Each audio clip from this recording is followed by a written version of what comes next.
इस्लामाबाद के 3 हल्के हैं, इस्लामाबाद 1, इस्लामाबाद 2 और इस्लामाबाद 3।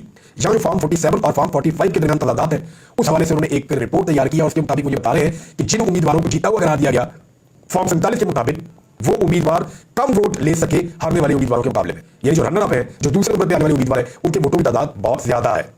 फिर उन्होंने मुख्तलिफ हल्कों का जो है वो सारा हवाला भी दे दिया। यानी सबसे पहले उन्होंने कहा कि इस्लामाबाद 1 जो है उसमें 342 पोलिंग स्टेशन हैं। इनमें से जो 87% है पोलिंग स्टेशन वो चेक किए गए हैं। लगभग 298 पोलिंग स्टेशन का उन्होंने दावा किया कि उन्होंने चेक किया है। और वो ये बता रहे हैं कि पाकिस्तान तहरीक इंसाफ के उम्मीदवार आमिर मसूद ने 75,608 वोट लिए हैं, जो जेन्युइन वोट उनका बनता है 75,608। उनके मुकाबले में नून लीग का अंजुम वकील है, उसके 38,607 वोट है। तो अंजुम वकील साहब जो है वो 38,607 वोट है, यानी लगभग आधे वोट है उनके, ये दूसरे नंबर पे।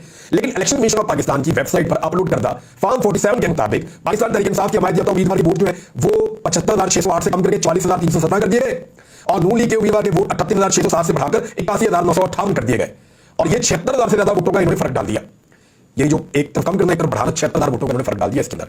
दूसरा हल्का आ जाएगा, दूसरा हल्का जो है वो इस्लामाबाद 2 है, और यहां पे मुकाबला जो है वो शोएब शाहीन साहब का मुकाबला था पाकिस्तान तहरीक इंसाफ के तारिक फजल चौधरी साहब के साथ। तारिक फजल चौधरी साहब ये इस्लामाबाद 2 का हल्का है। यहाँ पे 387 में से 379 यानी 97% पोलिंग स्टेशन का ऑडिट हो गया। यहाँ पे आप करवाने का फॉरेंसिक ऑडिट आपके सामने यही चीजें आएगी।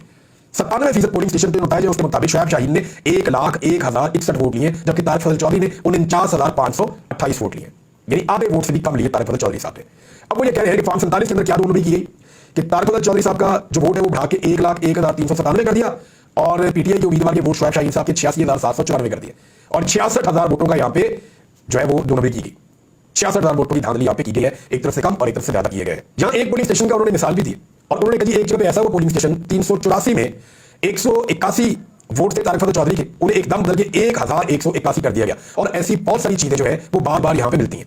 तीसरा कभी वहां पीटीआई ने 70,000 वोट लिए थे, और आजाद उम्मीदवार ने 26,000 वोट लिए थे, और जो उन्होंने तब्दील किया उसमें यह किया कि आजाद उम्मीदवार को तकरीबन 70,000 में पहुंचा दिया, और पीटीआई के उम्मीदवार को 60,000 में दिया।